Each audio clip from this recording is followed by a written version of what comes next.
And I'll come back at various points during my comments today to speak about that moment in 2017, the formal statement from Xi Jinping of the new era, 新时期, in China, with his definition of that turning point and of that new era to the Party Congress.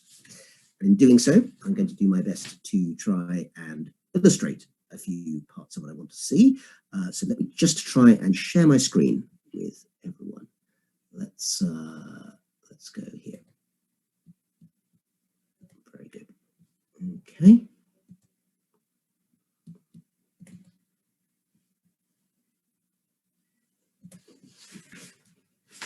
Very good. So just a reminder for everyone of Xi Jinping speaking at that rather monumental party congress back in 2017, just 3.5 years ago.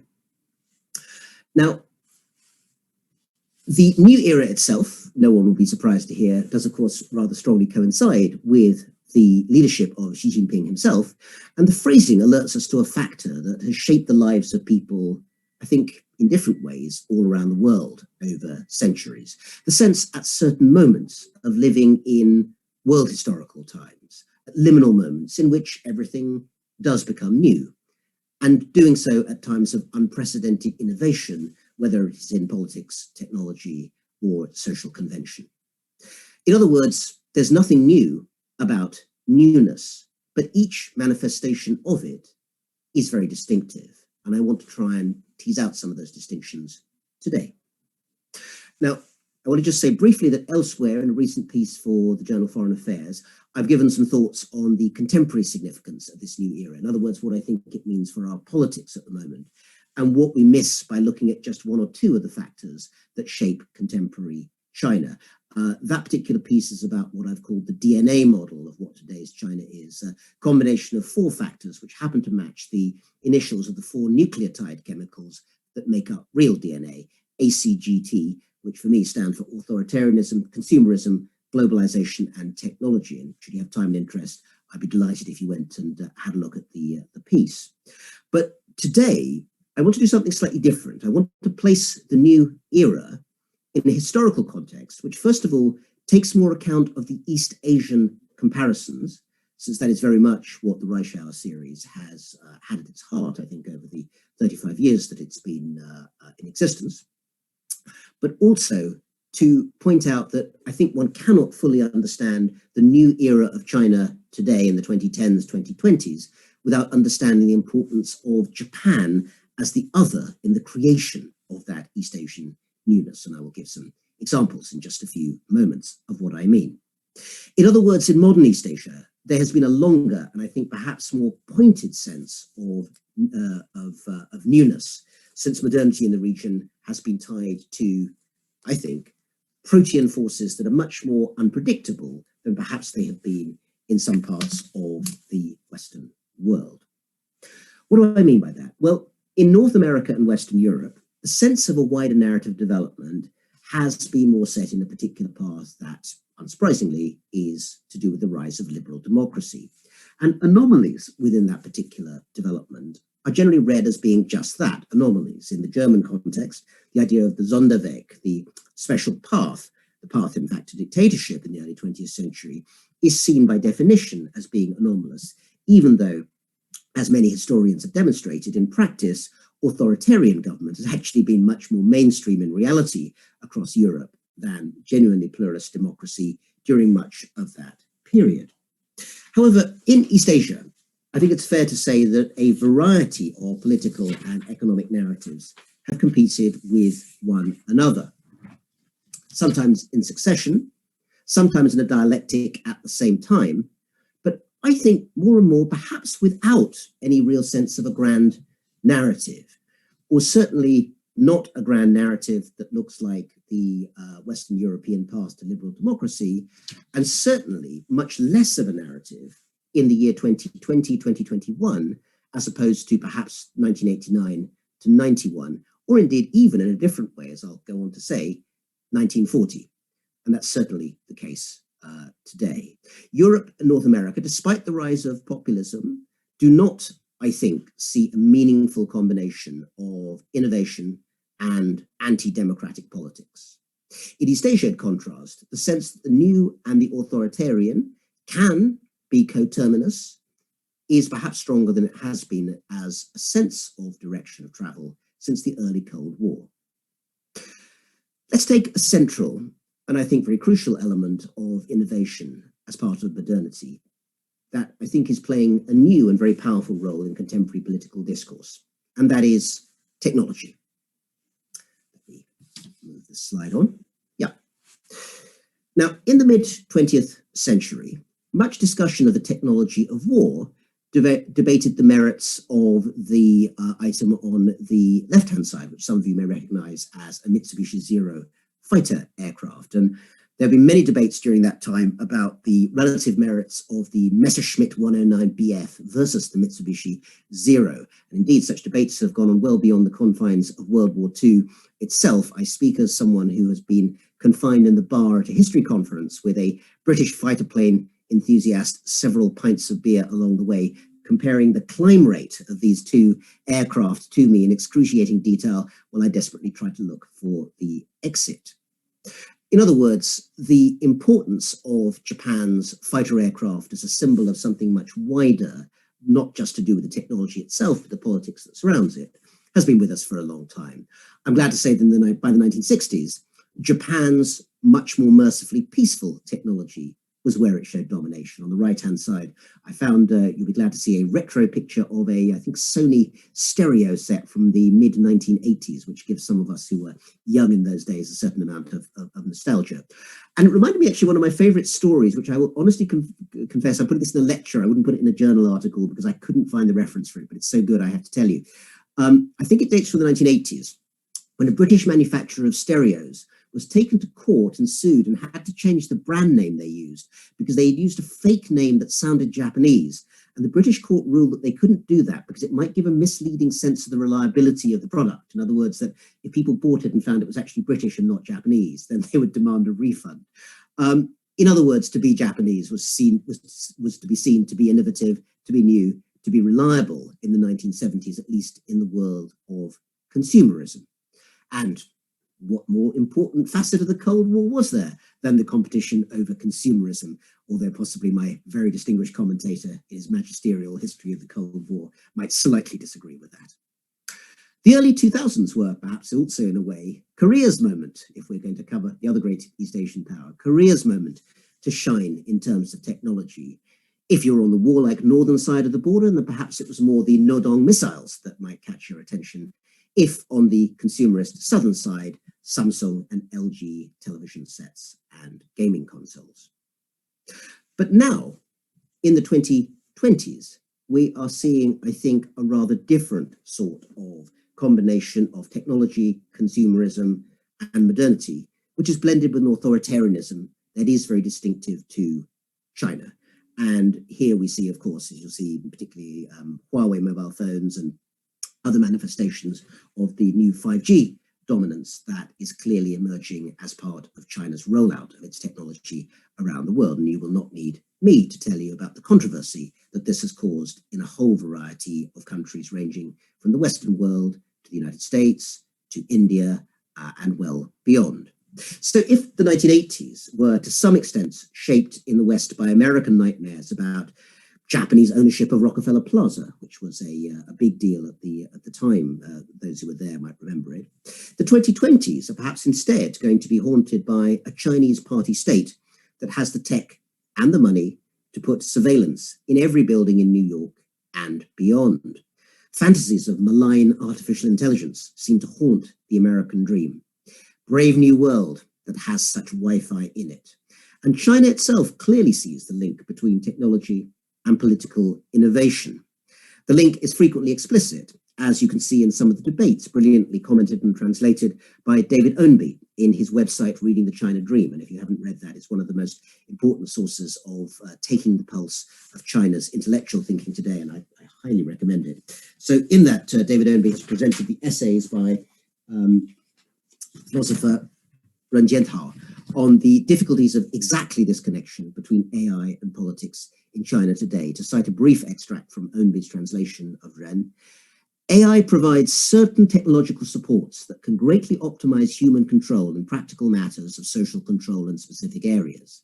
And in this regard, the integration of human intelligence and artificial intelligence for the purpose of constructing a well-ordered society is a good solution to problems of higher order social control. You can say that's a good thing, you can say that's a bad thing, but one thing I think you cannot deny is that that is something very new. China's leaders speak today of the new era, just as Japan, I think in some ways, is rather urgently trying to shore up elements of the old one. But it's worth remembering that East Asia has seen a range of new eras in the modern age, defined by Japan, by China, and actually sometimes by the outsiders who encountered and interacted with both. So what is it that defines that novelty, and how familiar are the elements that actually form part of it? Well, the mid-20th century, I think, saw war, social change, and changing global encounters defined as moments when China and Japan entered a new or special era in a global context. So what continuities and contrasts are there between the past and present, and what defines that newness?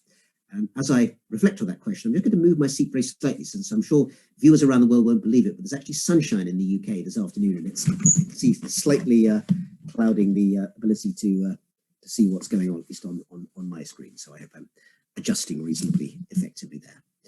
Let's carry on. A historical perspective, I think, is immensely important, because today's China and Japan will one day be the subject of historical inquiry. Think of the debates of the 1980s on Japan, on Japan as number one, as epitomized by Ezra's classic book, and one of the reasons, many reasons I'm so sorry he's not here today. There are still immensely important debates. They're still immensely important debates, but of course they tell us a very different story today, because those debates are now historical evidence, not a narrative about the present day. They tell us about the history of developmental states. They tell us about the nature of Cold War modernity, and they tell us about the different reasons for economistic discourses of growth. Naoki Sakai's recent essay on the meaning of the Meiji Restoration, which you can find on the Engelsberg Ideas website if you'd like to look it up, I think makes this point really well. And he is writing about the difference between the 100th anniversary of the Meiji Restoration in 1968 and what's happening now. And he writes, this is now Naoki Sakai, not me, just quoting from him. In 1968, there was almost unanimous agreement amongst the Japanese public that the Meiji Restoration denoted the beginning of 100 years of exceptional achievement, which had opened up the country to the world and eventually brought modern civilization to the inhabitants of the Japanese archipelago. Moreover, it gave rise to what was applauded by the American proponents of modernization theory as, quote, the only genuinely modern society in the entirety of Asia. A half century later, the lack of public interest in the Meiji Restoration and the subsequent rejuvenation is striking. One wonders why the nation has ceased so drastically to be interested in Japan's modernization. So I'll end Sakai's comment there for a moment.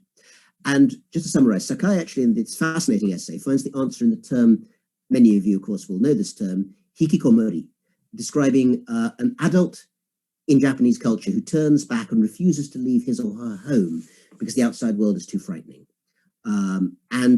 Sakai refers to the nationalism of hikikomori, saying, again, this is quoting him, by using this phrase, therefore, I designate a social and political constellation based upon the fantasy of a nation as an enclosed space of security, almost an equivalent of the enclosed space of a bedroom for the hikikomori people.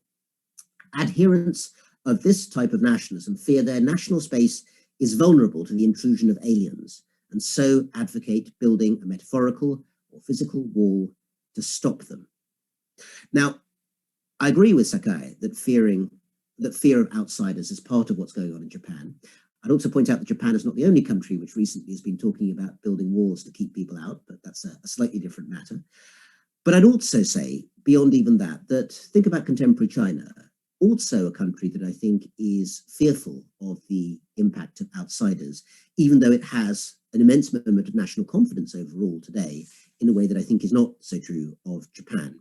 So I would add to Sakai's excellent analysis the idea that there's a wider sense in Japan today of being bypassed by modernity. Many of you will know of the debates, the Kindai no Chokoku debates of the 1940s about overcoming modernity.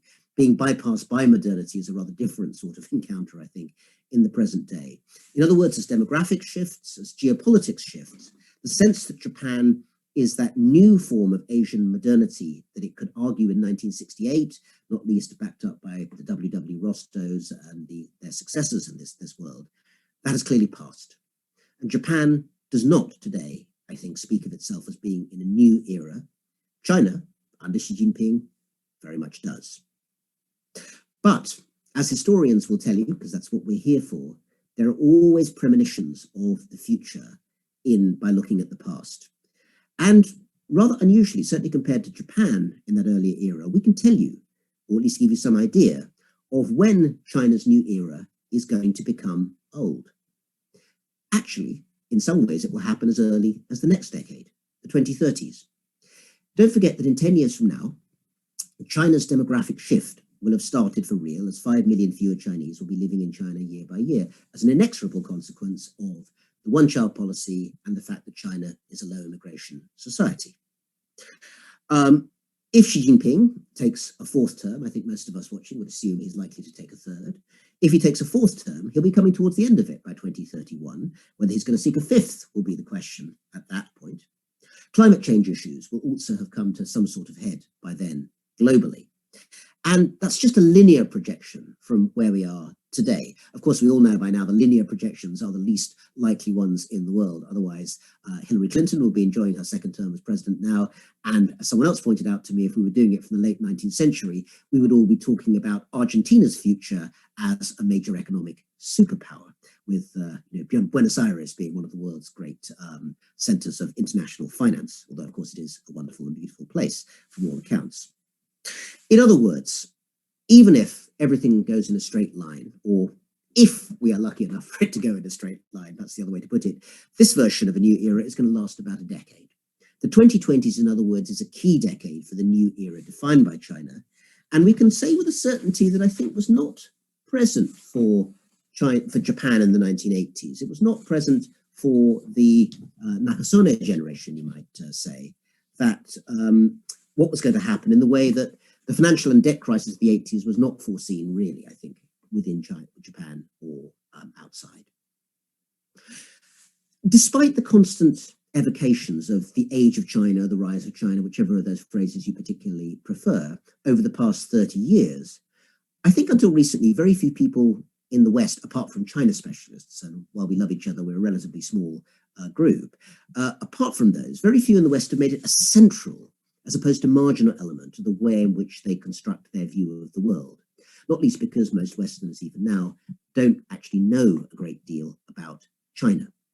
They actually knew relatively little about post-war Japan either, but in the end that mattered less for the West's self-regard. And if you don't believe that, go back to a fantastically outdated, but in some ways rather marvelously prejudiced book, Arthur Koestler's book, The Lotus and the Robot, from the 1960s, which is a catalogue of the most amazing prejudices about Japan that I think I've ever seen written by any Westerner, available in the good secondhand bookstores near you when they reopen after the lockdown.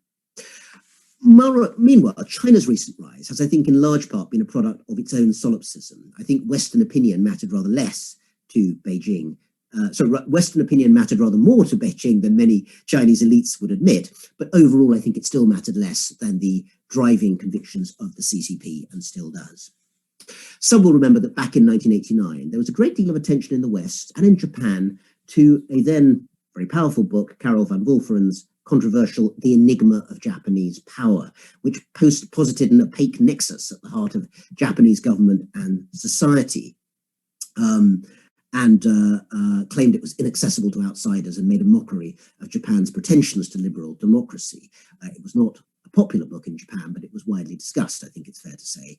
Today, of course, it's the enigma of Chinese power that's really proving a much harder phenomenon to analyze, particularly since China can no longer be plausibly, in any sense, being termed to be on a path towards liberal democracy, if indeed it ever was, which I think some of us would have some issues with.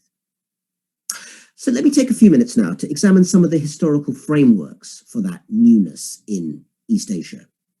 And may I say at this point, I mean no insult to any of the good people who write theoretical essays at the journal Jiushi, the theoretical organ of the Chinese Communist Party. I'm sure many of you have piles of it in your bedrooms to entertain you at night. And I would suggest that along with some of the most popular biaoti and kohao that they have put forward, seek truth from facts, fundamental contradictions, a new biaoti should be added. Fake it till you make it. Because when it comes to newness, when it comes to innovation, assertion is a large part of the trick that brings about success. Proclaiming a new era, as it turns out, can be a really important part of the process of actually creating one. And again, Japan, I think, has been a really important exemplar for what we now see in the context of China. I think one of the reasons that the constant reinvention of Japan has slightly been obscured in outsiders' interpretations is this big, baggy, messy wrapper, not wrapper in the Kanye sense, but as in wrapping for a parcel, that has defined much of its 20th century. And that is the reign of the Showa Emperor that lasted from 1926 up to January of 1989. Showa was a very strange period, and many of the analysts, not least the wonderful historian Carol Gluck at Columbia, its strangeness comes in part because it contains so much, large and contains multitudes. In other words, Showa was sort of the Walt Whitman of historical eras, assuming that Walt Whitman had been into brutal colonial conquest. To encompass flawed democracy, authoritarian state, occupation state, and revived liberal democracy, all within 6 decades, suggests Japan almost as an opposite to China, a capacity to contain absolute opposites within one era. But the 1990s did seem to defeat even that particular protean capacity. The end of Showa formally came, of course, in 1989, and perhaps it was a coincidence, but nonetheless the case that the ability of the era to reinvent itself ended at that point, with instead what we've seen in the last 30 years, a much flatter sort of self-definition.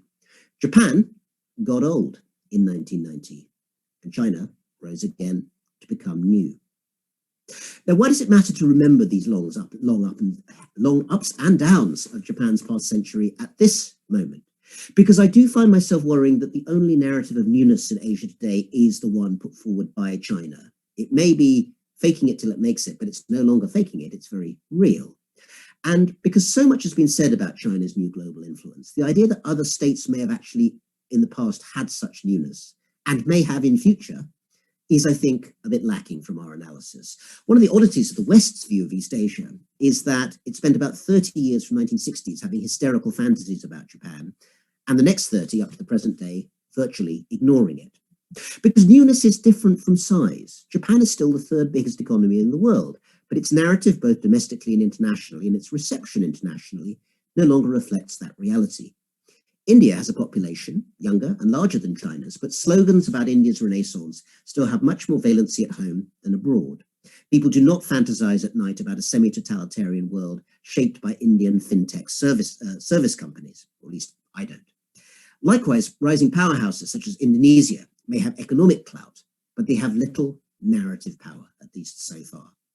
And I would point out, of course, that these are all still tied to nation states. And I do think that transnational ideas have had less valency in terms of the certainly post-war Asian settlement than perhaps that brief moment of Pan-Asianism in the pre-war that, of course, essentially had its credibility removed by Japan's empire.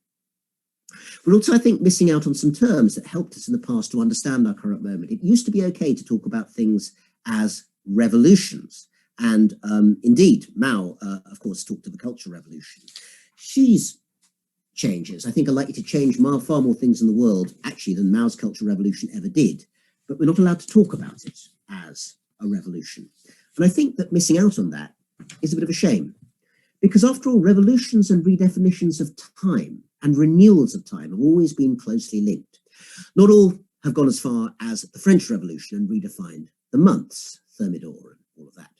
But as the historian Zhu Hongzhao points out, the experience of Mao's base area in Yan'an during World War II was based on an idea of revolutionary time, combined with a project of renewal attached to that process, one that eventually produced a, quotes, new China in 1949. Meiji Japan also adapted its calendar in 1873, combining a Gregorian calendar with the traditional Japanese one. The 1980s, it's worth remembering, before Tiananmen Square, was also termed a 新时代 rather than 时期, also a new era. And yet the 1980s, in retrospect, historically, was clearly not a time when China was in control of its own narrative. It was still looking towards the capitalist West. And again, the wonderful book by Julian Gewirtz, Unlikely Partners, about China's economic development in the 1980s and how that was linked to intellectual ideas, is a wonderful guide to that period. In contrast, the new China of 1949 and the new era of 2017 and following are both, I think, seizures, revolutionary seizures, I'm going to say, of a narrative to make a case that China is in control, just as Meiji Japan did for itself in the late 19th century.